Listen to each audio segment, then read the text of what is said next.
అందరికీ ప్రభునామములో వందనాలు శుభాలు తెలియజేసుకుంటున్నాను. నేను మీ రాంభవన్ మాట్లాడుతున్నాను. చాలా ముఖ్యమైనటువంటి అంశము యేసుక్రీస్తు పుట్టిన తేదీని గురించి చాలామంది చాలా రకాలుగా చెబుతూ ఉన్నారు. ఈ వీడియో చూసిన తర్వాత యేసుక్రీస్తు పుట్టిన తేదీ ఏదో మీకు అర్థమైపోద్ది, మీకు అర్థమవుద్ది. ఓకే, కాబట్టి జాగ్రత్తగా చూడండి. యేసుక్రీస్తు పుట్టిన తేదీ నిర్ణయించటాని కోసం అందరూ మాట్లాడుతున్నది బాప్తీసుమిచ్చి యోహాను జన్మదినాన్ని తెలియచేస్తూ, యోహాను యొక్క పుట్టిన సమయాన్ని వివరిస్తూ, క్రీస్తు పుట్టిన సమయాన్ని కూడా విభజించే ప్రయత్నం చాలామంది సోదరులు చేస్తున్నారు. నేను వారిని తప్పుపట్టడానికి వీడియో చేయట్లేదు, కానీ నేను చెప్తున్నటువంటి ఈ మాటలో నేను అందిస్తున్న ఈ ప్రజెంటేషన్ కూడా వినవలసిందిగా నేను కోరుతున్నాను. అబియా తరగతిలో జకర్యా యాజక ధర్మం చేసే వంతు వచ్చింది. అబియా తరగతి 8వ తరగతి. దావీదు గారు యాజక ధర్మం చేయటానికి 24 తరగతులను ఏర్పాటు చేసి ఆ రోజు చీటీలు వేసి 24 పేరు మీద 24 తరగతులు ఏర్పాటు చేశాడు. ఈ 24 పేరు మీదనే ఒక్కొక్క తరగతి ఆ తర్వాత కొనసాగుతూ వచ్చింది. బాప్తిస్మిచ్చే యోహాను తల్లులను జకర్యా, ఎలిజబెతులు. ఈ జకర్యా గారు అబియా తరగతిలో యాజక ధర్మం చేసే ఒక సమయం వచ్చింది. అప్పుడు దేవాలయంలో ప్రవేశించాడు. ధూపం, ఇవి వారి డ్యూటీ. ధూపాలు వేయటము వారి డ్యూటీ, యాజక ధర్మం జరిగించటం వారి డ్యూటీ. లోపలికి వెళ్ళినప్పుడు దేవదూత ప్రత్యక్షమైంది. నీకు కుమారుడు పుట్టబోతున్నాడు, అతనికి యోహాన్ అని పేరు పెడతావు అని చెప్పింది. ఆ సమయంలో తన డ్యూటీ ముగించుకొని, యాజక ధర్మాన్ని చేసి ముగించుకొని ఇంటికి వెళ్ళిపోతాడు. అప్పటిదాకా వాళ్ళిద్దరికి పిల్లలు లేరు. ఈ అబియా తరగతిలో తన యాజక ధర్మం చేసే సమయంలో దేవదూత చెప్పిన మాటను బట్టి ఆయన భార్య, జకర్యా భార్య అయినటువంటి ఎలిజబెత్ తర్వాత గర్భవతి అయింది. అబియా తరగతి ఎన్నో తరగతి? దావీదు గారు నియమించినటువంటి 24 తరగతులు అంటే 8వది. ఇది ఎప్పుడు వస్తుంది? ఇది మనకు అర్థమైతే యోహాను పుట్టుక ఎప్పుడు ప్రారంభమైందో, తల్లి గర్భంలో ఎప్పుడు పడ్డాడు, ఎప్పుడు పుట్టాడు, ఇది మనకి చరిత్ర కొంత వచ్చే అవకాశం ఉందని చాలామంది దీన్ని బేస్ చేసుకుని చెప్తున్నారు. ఇప్పుడు నేను చెప్తున్న మాటలు కూడా మీరు జాగ్రత్తగా వినవలసిందిగా నేను కోరుతున్నాను. అబియా తరగతి 8వది, 24లో 8వది. ఇదంతా కూడా బైబిల్ గ్రంథంలో మనకి దినవృత్తాంతాల మొదటి గ్రంథం 24వ అధ్యాయం 7 నుంచి 18 వరకు రాయబడి ఉంది. మీరు తర్వాత చదువుకోండి. అబియా తరగతి 8వదని అక్కడ ఉంటుంది 10వ వచనంలో, 24వ అధ్యాయం 10వ వచనంలో ఉంటుంది. రైట్, మంచిది. ఇప్పుడు ఈ అబియా తరగతి రావాలంటే దానికంటే ముందు 7 తరగతులు ఉన్నాయి. యూదుల క్యాలెండర్ ప్రకారంగా, హిబ్రీ క్యాలెండర్ ప్రకారంగా ఈ అబియా తరగతి ఎప్పుడు వస్తుంది అని అంటే, మొదటి తరగతి మార్చి 15లో ప్రారంభమవుతుంది. మార్చి 15వ తారీఖున ప్రారంభమవుతుంది, అప్రాక్సిమేట్గా మార్చి నెలలో. ఓకే, ఇది ఒకరోజు ఎన్నిక అవ్వచ్చు, ఒక సంవత్సరం ముందు అవ్వచ్చు కూడా. ఎందుకంటే ఉగాది పండుగ మన భారతదేశంలో ఉగాది చేస్తారు. మనకిక్కడ కొత్త సంవత్సరం అప్పుడే ప్రారంభమవుతుంది, తెలుగువారి కొత్త సంవత్సరం. ఇప్పుడు మనం వాడుతున్న క్యాలెండర్ గ్రిగేరియన్ క్యాలెండర్. ఇది ఒకప్పుడు వాడుకలో లేనప్పుడు యూదులు వారి హిబ్రూ క్యాలెండర్ని, యూద క్యాలెండర్ని వారికి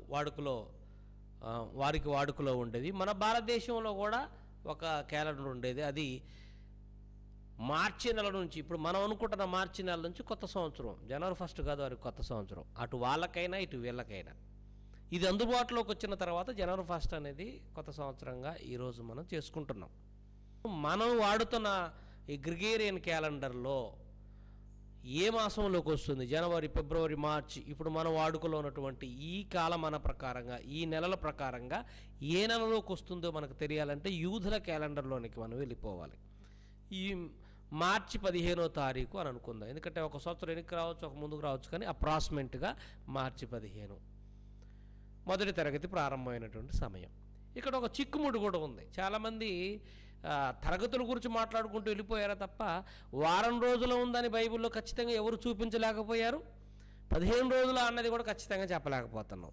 యాజక ధర్మం వారం రోజులు చేస్తారా, 15 రోజులు చేస్తారా? ఒకవేళ వారం రోజులు చేస్తారని అనుకుందాం. వారం రోజులు చేస్తారనుకుందాం. వారం రోజులు చేస్తారనుకుంటే ఆ లెక్క ప్రకారంగా మార్చి 15 నుంచి ఏప్రిల్ 1 వరకు ఇద్దరు అయిపోతారు. వారానికి ఒకరు చొప్పున ఇద్దరు అయిపోతారు. మార్చి నెలలో ఇద్దరి తరగతులు కంప్లీట్ అయిపోయింది. ఏప్రిల్లో 4 వారాలు ఉంటాయి. 4 వారాలు 4 అయిపోతారు. ఎంతమంది అయిపోయారు? 6 అయిపోయారు. ఏప్రిల్ తర్వాత వచ్చే నెల ఏంటి? మే నెల. ఇంకెంతమంది ఉన్నారు? 8వ తరగతికి రావాలంటే ఇప్పటికే 6 అయిపోయారు. 7వ వారు వచ్చారు. ఎవరు వచ్చారు? మే నెలలో మొదటి వారంలో 7వ తరగతిలో ఉన్నటువంటి వ్యక్తి యాజక ధర్మం చేసి వెళ్ళిపోయాడు. ఇప్పుడు సెకండ్ వీక్లో అభియా తరగతి వస్తుంది. ఏమంటే మార్చి 15 నుంచి ఎండింగ్ వరకు ఇద్దరి తరగతులు అయిపోతాయి యాజక ధర్మం జరిగించడం. మార్చి 15 నుంచి ఎండింగ్ వరకు ఇద్దరిది అయిపోయింది. మార్చి తర్వాత వచ్చేదంటే ఏప్రిల్ మాసంలో 4 వారాలు.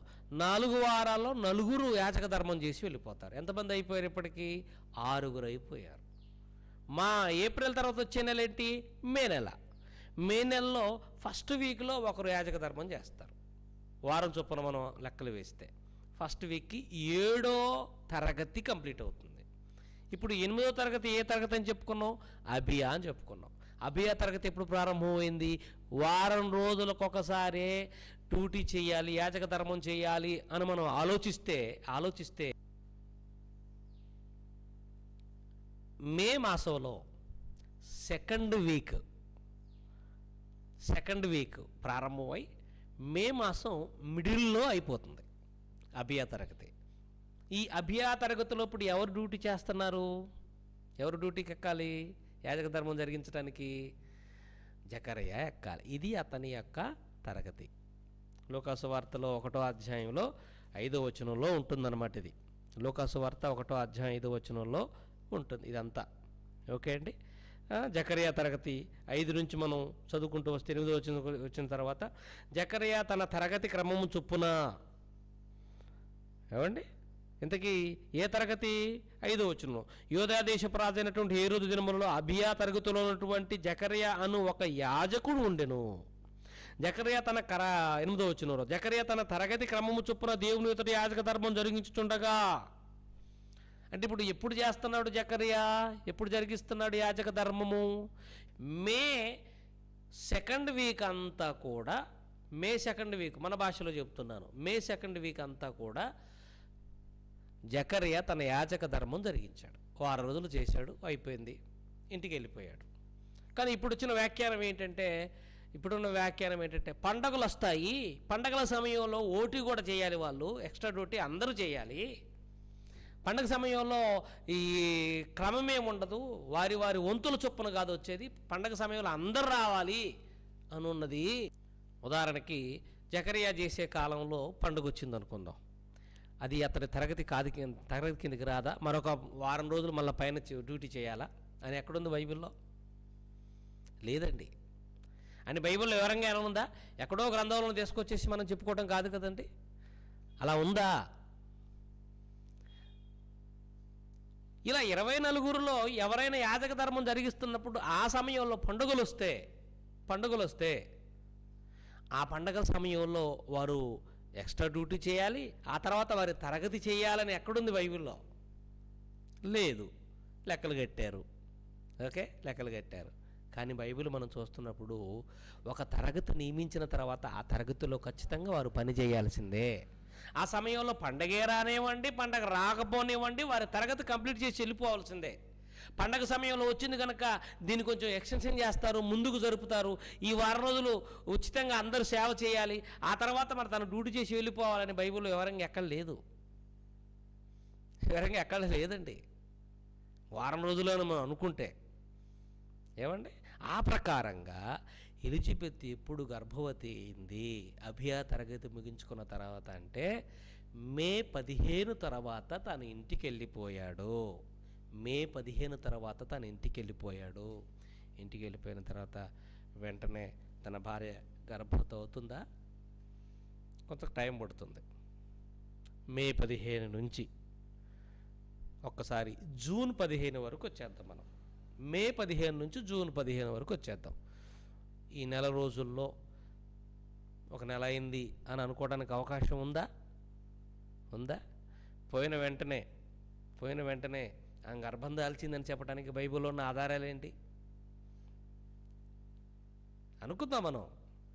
పోయిన వెంటనే గర్భం దాల్చిందా? అప్పుడే 1 మంత్ కిందకి వేసేసుకుందావా? ఈ వారం రోజుల విషయంలోనే క్లారిటీ లేదు. 15 రోజులు యాజక ధర్మం జరిగించాలని కొందరి వాదన, వారం రోజులు అనేది కొందరి వాదన. ఈ వారం రోజుల విషయంలో క్లారిటీ లేదు, 15 రోజులు యాజక ధర్మం జరిగించాలనే విషయంలో కూడా క్లారిటీ లేదు. వారం రోజులను ఆలోచించినప్పుడు మే 15కి తన డ్యూటీ ముగించుకొని ఇంటికి వెళ్ళిపోయాడు జకర్యా. మే 15 నుంచి జూన్ 15 వరకు 1 మంత్ కింద లెక్కేద్దామా? జకర్యా మరి యోహాను పుట్టుక విషయంలో ఆ నుంచి మే 15 నుంచి జూన్ 15కి మొదటి నెల, జూన్ 15 నుంచి జూలై 15కి రెండవ నెల, ఇలా లెక్కలు కట్టుకుంటూ వెళ్ళిపోతున్నారు అందరికా. అలా వేసుకుంటూ వస్తే అలా లెక్కలు కట్టుకుంటూ వచ్చామనుకోండి, ఏ నెల కిందికి వస్తుంది? ఏమండి? 1 2 3 4 5 6 7 8 9 జకర్యా పుట్టినటువంటి సమయము వచ్చేసి జనవరి ఫిబ్రవరిలో కనపడుతుంది. 9వ నెల కావచ్చు, లేదంటే 10వ నెల కావచ్చు. ఖచ్చితమైన మనం చెప్పలేం. ప్రెగ్నెన్సీ ఎప్పుడు కన్ఫర్మ్ అయిందనో డాక్టర్లే చెప్పలేకపోతున్నారు. మనం ఏం చెప్తాం చెప్పండి? మన ఊహ కేవలం ఒక ఊహ అంతే. అది అవ్వచ్చు 1 మంత్లో 1 మంత్ కింది కానీ మనం అనుకుంటున్నాం. అది తప్పుడు ఆలోచన. ఆ ప్రకారంగా చూస్తే మనం 9వ నెల దాటిన తర్వాత మగబిడ్డ పుడతాడు అని అనుకుంటే జనవరి ఫిబ్రవరి లేదంటే ఫిబ్రవరి మార్చిలో యోహాను పుట్టే అవకాశం ఉంటుంది మన భాషలో. ఓకే, ఇప్పుడు యేసుక్రీస్తు పుట్టుక కూడా మనకు తెలియాలంటే ఈయన పుట్టుకను బేస్ చేసుకొని మాట్లాడుతున్నారు కదా. ఇప్పుడు వారం రోజులు లెక్క ఇది మనకి. 15 రోజులు లెక్కేసుకున్నాం అనుకో. 15 రోజులు లెక్కేసుకుంటే మార్చి 15 నుంచి ఎండింగ్ వరకు ఒక వ్యక్తి యాజక ధర్మం జరిగిస్తాడు. తర్వాత ఏప్రిల్లో మరొక 2, మేలో మరొక 2, జూన్లో మరొక 2, మొత్తం 7 అయిపోయారు. జూన్ కంప్లీట్గా 7 యాజక ధర్మం పూర్తయిపోయింది. జూలై 1st వీక్ నుంచి 15th వరకు 15 రోజులు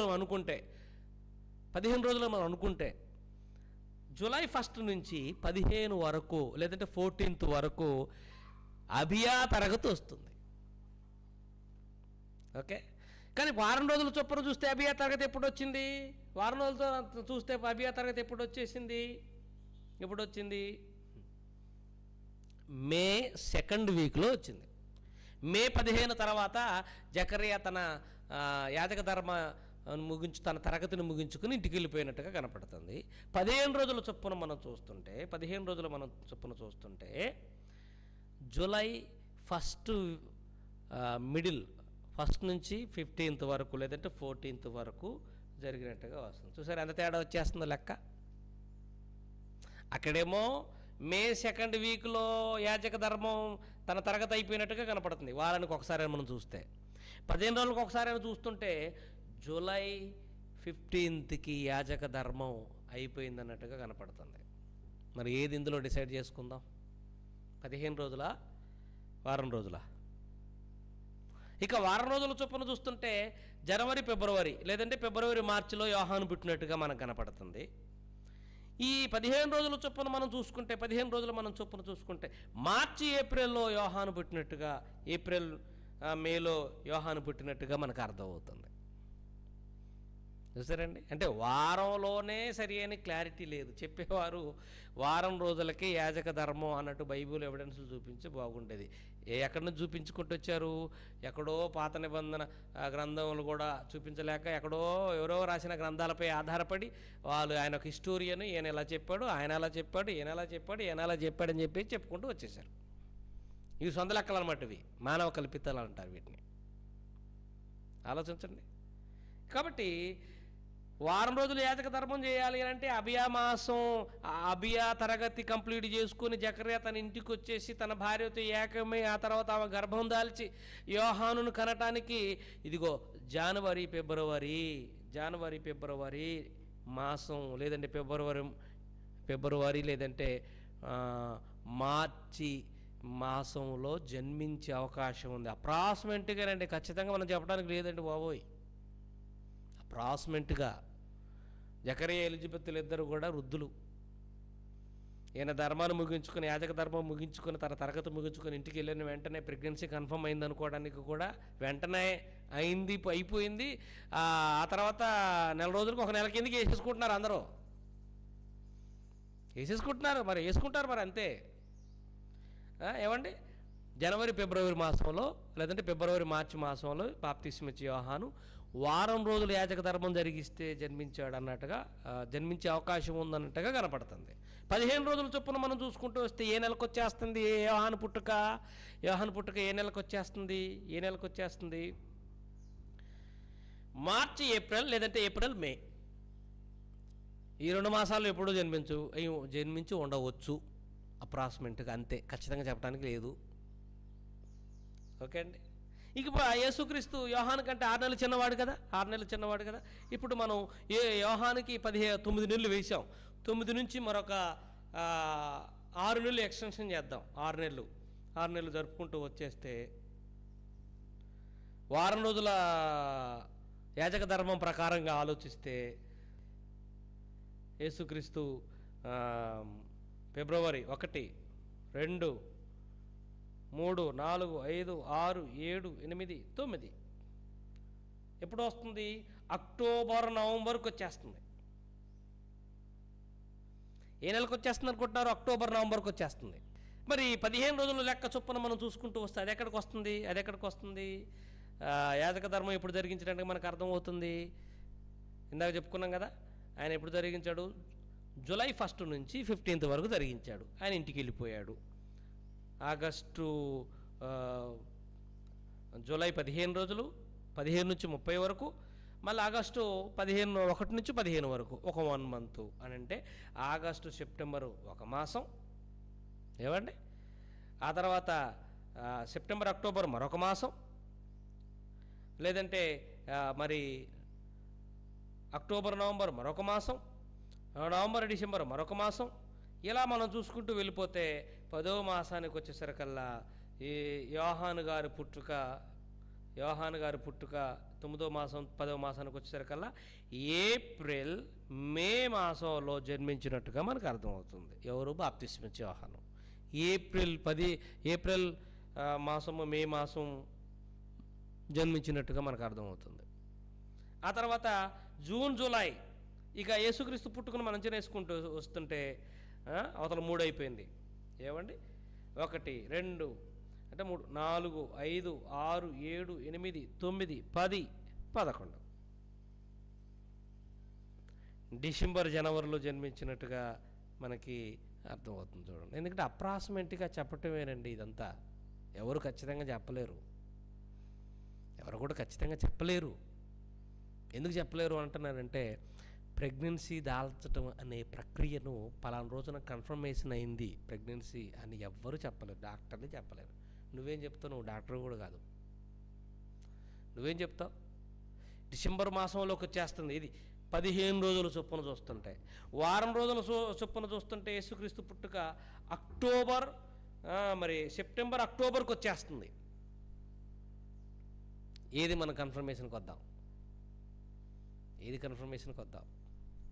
కాబట్టి ఈ సమయంలో నేను చెప్పాలనుకునే విషయం ఏమిటంటే, దీని ద్వారా నేను చెప్పాలనుకుంటున్న విషయం ఏంటంటే, లూకాసు వార్తలో దేవుడు బాప్తిస్మం ఇచ్చే యోహాను యొక్క పుట్టుక వివరణ అద్భుతంగా రాయించాడు దేవుడు. ఏమండి, జకర్యాకి దూత ప్రత్యక్షం అవటం, ఆయనకి విషయం చెప్పటం, ఆ తర్వాత ఆయన ఇంటికి వెళ్ళిపోవటం, ఆరో నెలలో గబ్రియేలు దూత మరియకు ప్రత్యక్షం కావటం, బాప్తిస్మిచ్చే యోహాను 6 నెలలు గర్భంలో ఉన్నప్పుడు, అది 6వ నెల అనగానే 6 పూర్తయిందో తెలియదు, పూర్తవలేదో తెలియదు, మిడిల్లో ఉన్నదో తెలియదు, ఎప్పుడో తెలియదు. ఒక డేట్ నిర్ణయించడానికి అవకాశం లేదు. 6వ నెలలో అని రాయబడింది అంతే. లూకాసు వార్తలో చూడండి, లూకాసు వార్త 1:26 6వ నెలలో గాబ్రియేలు దూత గలిలయలోని నజరేతు ఊరిలో ఏ 6వ నెల 25 చూడండి. ఎలిజబెత్ అనుకుంటుంది ఏమని, 24-25 ఆ దినములో ఆయన పిమ్మట అతని భార్య అనగా ఎలిజబెత్తు గర్భవతి, మనుషులను నాకుండిన అవమానము తీసివేయుటకు నన్ను కటాక్షించిన దినములలో ప్రభు ఇలాగూ చేసిననుకొని 5 నెలల వరకు ఇతరులు కంటపడకుండెను. ఆ గర్భం దాల్చిన తర్వాత 5 నెలలు ఎవరు కనపడుకోకుండా రహస్యంగా ఉండిపోయిందట, ఇతరులు కంటపడుకోకుండా ఉండిపోయిందట. 6వ నెల అని 26 ప్రారంభించాడంటే బాప్తిస్మిచ్చే యోహాను ఎలిజబెత్ గర్భంలో 6వ నెలలో ఉన్నప్పుడు, 6 పూర్తయ్యాయో తెలియదు, 6 ప్రారంభమైందో తెలియదు, 6 మిడిల్లో ఉన్నాడో తెలియదు, ఖచ్చితంగా చెప్పలేము మనం. 6వ నెలలో ఎలా చెప్తాం చెప్పండి, చెప్పలేము. కాబట్టి అసలు ఒక తేదీని మనం నిర్ణయించడానికి అవకాశం లేకుండా పోయింది. చూడండి, అవకాశం లేదండి. తేదీ నిర్ణయించి చెప్పాలంటే అంత ప్రజ్ఞ ఎవరికి లేదు, కూడా అంత జ్ఞానం ఎవరికి లేదు, చెప్పలేకోకుండా దేవుడు రాయించాడు. దానికి ఒక కన్క్లూజన్ నేను ఇస్తాను. ఎందుకు దేవుడు యేసుక్రీస్తు పుట్టుక తేదీని బైబిల్లో రాయించలేదన్న దానికి నేను మీకు ఖచ్చితమైనటువంటి వివరణ నేను ఇస్తాను. బైబిల్ ప్రకారంగా 6వ నెలలో ప్రత్యక్షమైన దేవదూత చెప్పింది, అమ్మా నువ్వు సర్వోన్నతుడి కృపను పొంది ఉన్నావు, దయాప్రాప్తురాలివి, దేవుని కృప నీ మీద ఉంది, నువ్వు గర్భం దాల్చబోతున్నావు, నీ గర్భాన ఒక లోకరక్షకుడు పుట్టబోతున్నాడు, వివరణంతా చెప్పింది. ఆవిడ ఫస్ట్ ప్రారంభంలో కొంచెం కంగారు పడినట్టు అనిపించింది. అయ్యా, నేను పురుషుని ఎరుగని దాన్ని ఎలా సాధ్యమంటే, దేవుడి వల్ల జరుగుతుందమ్మా, నువ్వేమీ భయపడవలసిన అవసరం లేదు అన్నట్టుగా చెప్పింది. మొత్తానికి ఇదంతా అయిపోయిన తర్వాత మరియా ఎలిజబెత్ ఇంటికి వెళ్తుంది. చూడండి ఒకసారి, మరియా ఎలిజబెత్ ఇంటికి వెళ్ళిపోతుంది. అప్పటికే ఎలిజబెత్ ఇంటికి వెళ్ళే సమయానికి గర్భవతి. ఎవరు? మరియా. గర్భవతి మరియా.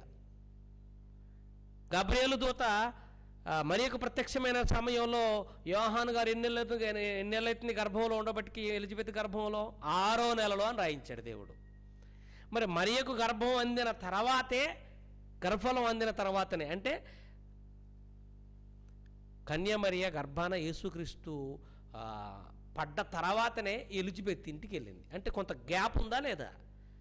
దేవదూత వచ్చి, గబ్రియేలు దేవదూత వచ్చి మరియతో మాట్లాడటం, ఆ తర్వాత కొంత సమయానికి ఆమె గర్భం ధరించటము, ఆ గర్భంలో యేసుక్రీస్తు పడటము, ఆ తర్వాత ఆవిడే మరి ఎలిజబెత్ ఇంటికి వెళ్ళటం. ఏమండి, ఎలిజబెత్ ఇంటికి వెళ్ళింది. అంతే కదండి, బైబిల్లో ఉన్నమాట. ఎలిజబెత్ ఇంటికి వెళ్ళినట్టుగా మనకు కనపడుతుంది. 6వ మాసం అని కూడా బైబిల్లో చక్కగా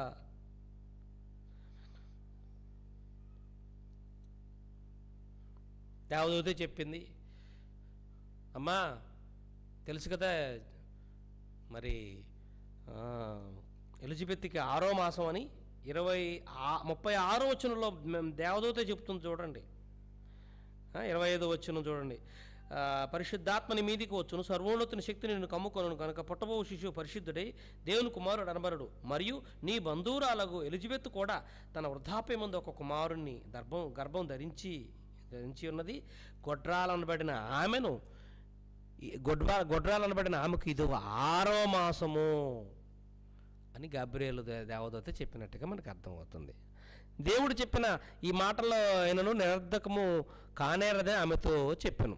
అందుకు మరియా, ప్రభువు దాసురాలగు నేను, నీ మాట చొప్పున నాకు జరుగును గాక నేను అంతటా ఆ దూత ఆమె యొద్ద నుంచి వెళ్ళిపోయాను.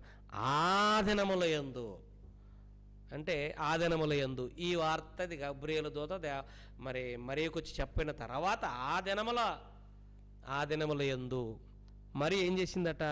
ఆ దినమందు మరియ లేచి యూదా ప్రదేశములోని కొండసీమలో ఉన్న తన ఒక ఊరికి త్వరగా వెళ్ళి జకరియా ఇంటిలో ప్రవేశించి ఎలిజబెత్తుకు వందనవచనం చేసింది. అంటే దేవదూత ప్రత్యక్షమైనటువంటి కొన్ని దినాలలో ఆ ఎన్ని దినాల్లో మనం ఖచ్చితంగా చెప్పలేము. యేసుక్రీస్తు గర్భంలో పడిన తర్వాత ఆవిడ వెళ్ళిపోయింది. అంటే ఇక్కడ ఒక విషయాన్ని మనం గమనించాలి. 6వ నెల దేవదూత మరియకు ప్రత్యక్షమైంది. ఆవిడ తర్వాత ఆమె వెళ్ళిపోయిన తర్వాత, దూత వెళ్ళిపోయిన తర్వాత ఆమె గర్భం దాల్చింది. అది వెంటనేనా, కొన్ని రోజులు పట్టిందా, మనం ఖచ్చితంగా చెప్పడానికి లేదు. కొన్ని రోజులు పట్టిందా ఖచ్చితంగా చెప్పడానికి లేదు. మొత్తానికి గర్భం ధరించిన తర్వాత ఆ దినములైన తర్వాత, ఆ దినములలో అని బైబిల్లో, ఆ దినములలో ఈవిడ జకరియా ఎలిజబెత్ ఇంటికి వెళ్ళిపోయినట్టుగా కనపడుతుంది. అప్పుడు ఈమె గర్భవతిగా కనపడుతుంది.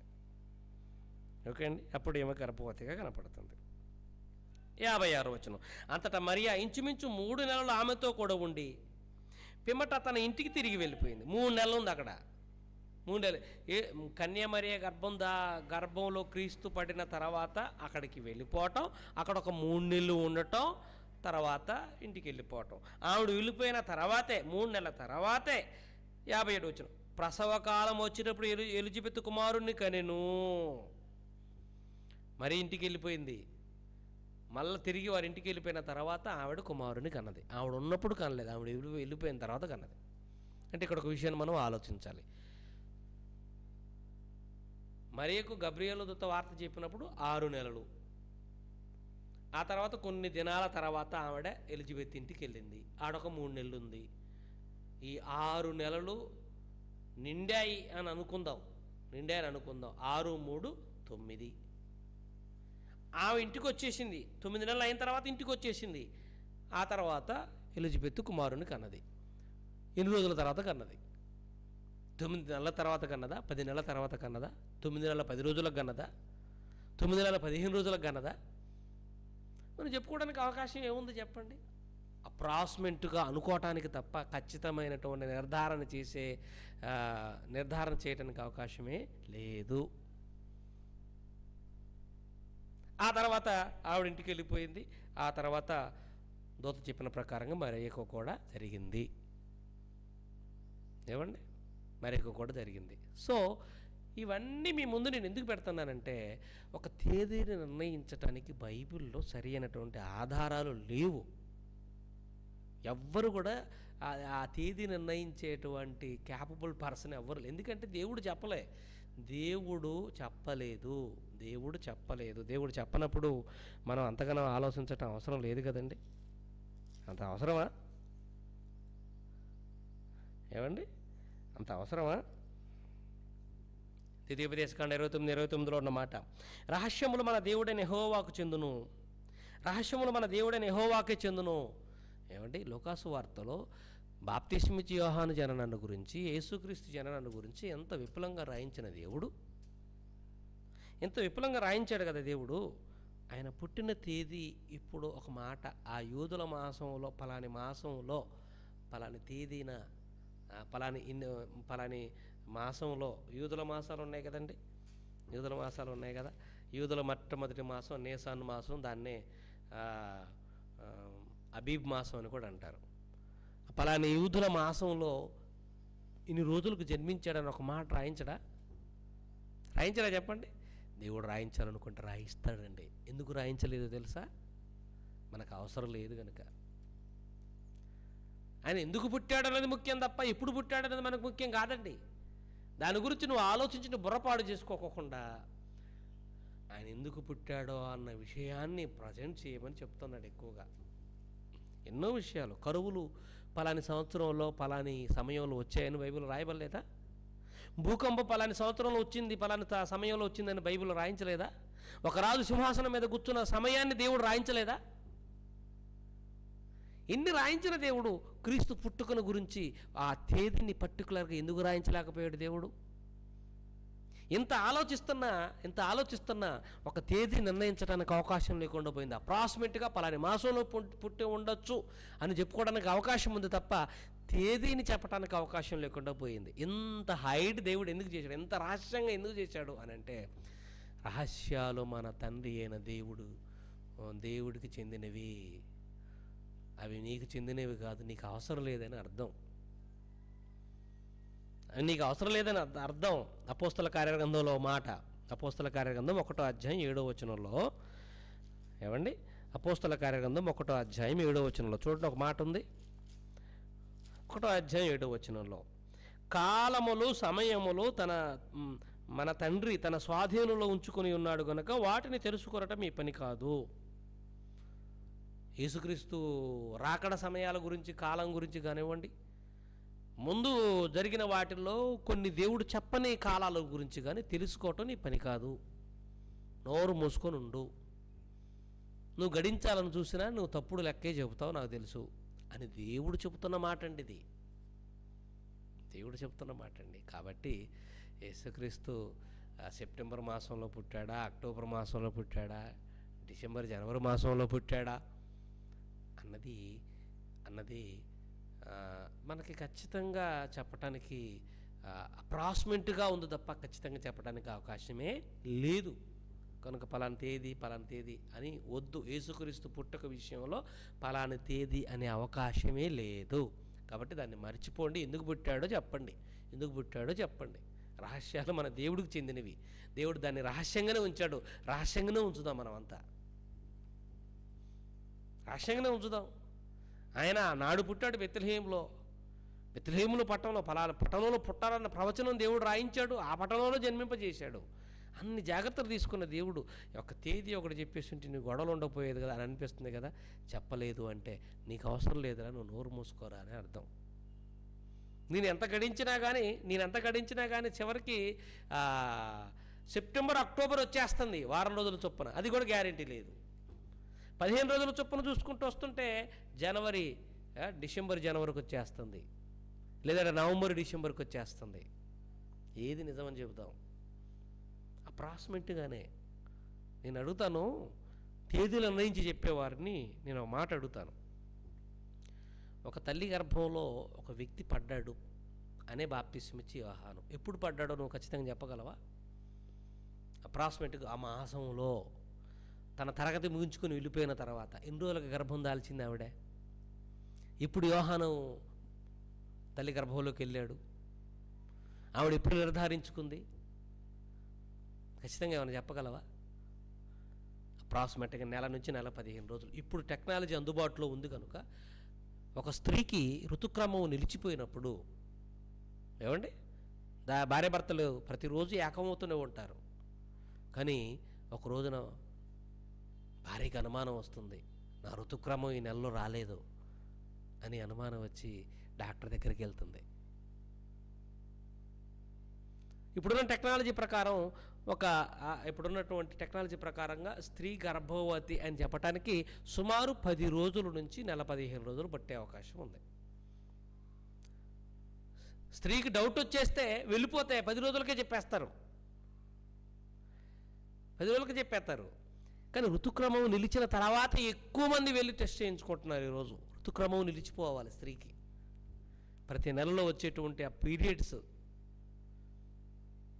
ఆ స్త్రీ ధర్మం ఆగిపోతే ఈ నెలలో రాలేదు అని అనుమానం వచ్చినప్పుడు స్త్రీ డాక్టర్ దగ్గరికి వెళ్తుంది, టెస్ట్ చేయించుకుంటుంది.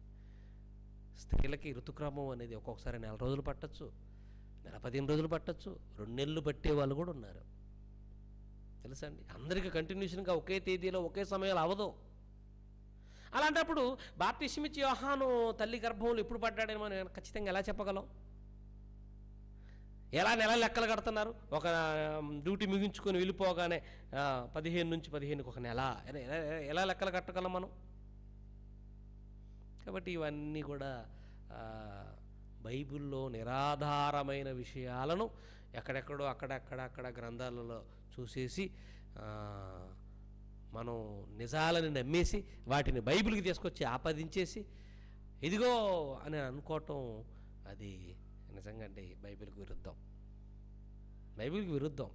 కాబట్టి రహస్యాలు మన తండ్రికి చెందినవి. దేవుడు చెప్పదలుచుకోలేదు కనుకనే రాయించలేదు. వదిలేద్దాం దాన్ని అంతవరకే. ఆయన ఎందుకు వచ్చాడో చెబుదాం, ఎందుకు వచ్చాడో సమాజానికి ప్రకటిద్దాం. అటివారిగా మనందరం ఉందాం. దయచేసి కన్ఫ్యూషన్స్ వద్దు. ఓకే అండి. యేసుక్రీస్తు డిసెంబర్ 25 పుట్టాడని ఖచ్చితంగా చెప్పలేం. సెప్టెంబర్ 11 పుట్టాడని ఖచ్చితంగా చెప్పలేం. ఇంకా మరి సెప్టెంబర్ 11 సెప్టెంబర్ 15 ఖచ్చితంగా చెప్పలేం. కొన్ని మన క్రైస్తవ్యంలో కొందరు చెప్తున్నారు పలాన్ తేదీ అని. వాళ్ళ వాదన రైట్ అని నేను ఒప్పుకోను, అది తప్పని నేను ఒప్పుకుంటాను. ఇక్కడ బైబిల్లో లేదు కనుక. Okay, thank you.